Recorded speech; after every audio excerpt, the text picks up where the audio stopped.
All right, hello everyone. Today I have the pleasure of speaking with Dr. Paul D. O'Rourke. He is the Associate Professor at Johns Hopkins University Bayview Medical Center. He currently serves on our ABDM Council and the ABDM Community Teaching Hospitals Assembly, as well as the AAIM Individualized Learning Plan Work Group. Welcome, Dr. O'Rourke. How are you today? I'm doing well. Thank you so much, Miss Dorsey. It's a pleasure to be here. It's a pleasure to be with you. Thank you so much for taking the time to speak with me today. All right, so we're just going to get started with our first question, but just please share with us your journey as an AAIM volunteer. Certainly. So I have been incredibly grateful for the experience that I've had in the Alliance for Academic Internal Medicine.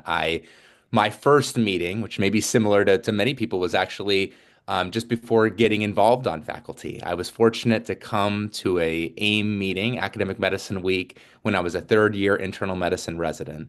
And realized just being a part of all of it, going to the workshops, the plenaries, the talks, that I had found my people and so was thrilled and kind of helped me deciding on my own career aspirations that I knew that I wanted clinical education to be a very big part and wanted to be a part of this community. And so eventually becoming a faculty member in clinician education. I've grown to get involved in many of the different initiatives in the Alliance for Academic Internal Medicine.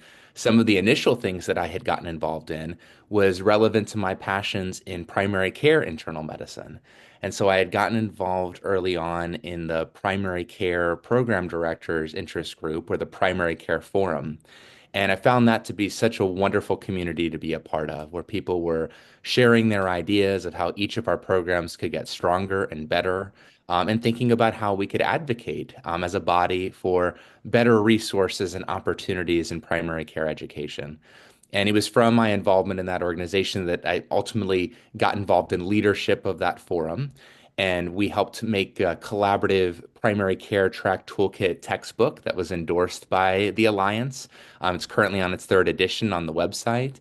And that was a wonderful thing to be able to take part of as a collaborative enterprise among other AIM volunteers and to put out a product that people are able to use around the country.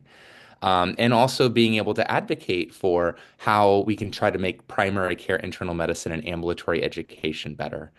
From those experiences volunteering with the primary care forum, I ultimately had gotten involved with a lot of other groups and was honored to be put up and run to be a counselor, to be on council for AIM, and have been. This is my second year on the Aptum Council, where I've been very involved as we think about how we can continue to support all members of the internal medicine community. And that has been very fulfilling for me to be a part of, just because I feel like this organization has done so much for me and many of my colleagues that I hope to be able to give back. And so that gives those same gifts to many others.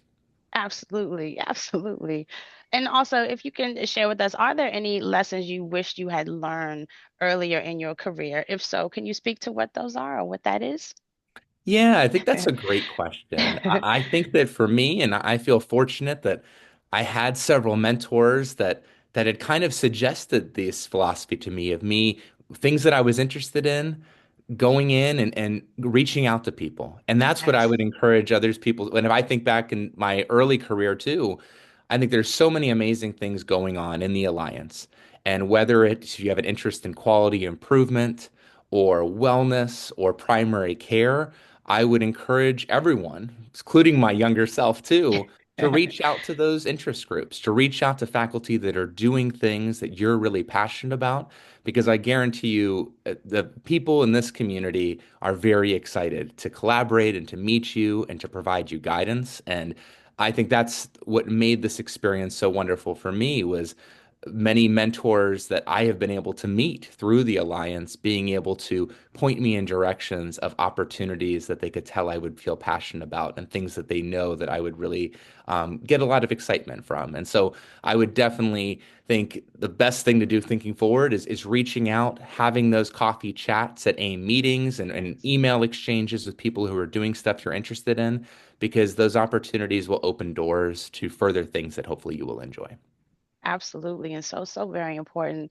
Yes, and lastly, could you speak to also for those who are our members who are maybe thinking about becoming an AAIM volunteer, what advice would you give that audience out there that are Yeah, thinking it's a about great becoming a question volunteer as well? too. Yeah, it's a great question, Ms. Dorsey. So I would strongly encourage it. I feel like the experiences that I've had as a volunteer have been very meaningful for me personally and professionally. It has allowed me to get involved in work that I feel very passionate about, of Yes, how we can try to advance topics that are important in the internal medicine community, whether that's programming content for meetings or webinars or getting involved in the primary care forum or specific groups that we have. And I think it allows you to be able to meet colleagues from all across the country who share those passions. And just through those conversations, being able to connect on projects and initiatives that are very meaningful for you. And so I think in my mind, I think being a volunteer at AIM is a tremendous win-win. It's a win for you personally to be able to grow as a professional in your yes, skills and meeting people and getting involved in things, while also giving back to a tremendous organization that's doing incredible work to help support internal medicine at academic medical centers across the country. absolutely, absolutely. Well, Dr. Rourke, it's been a pleasure speaking with you. I really, really thank you for taking the time to speak with me today. It's so Of course. important. And I speak for all of us here at the Alliance for Academic Internal Medicine. We thank you. Thank you so much for your time and service. We greatly, greatly appreciate it. Oh, it's my pleasure too. And you have a wonderful day as You well. too. Take care. Take care. All right. Bye bye. Bye.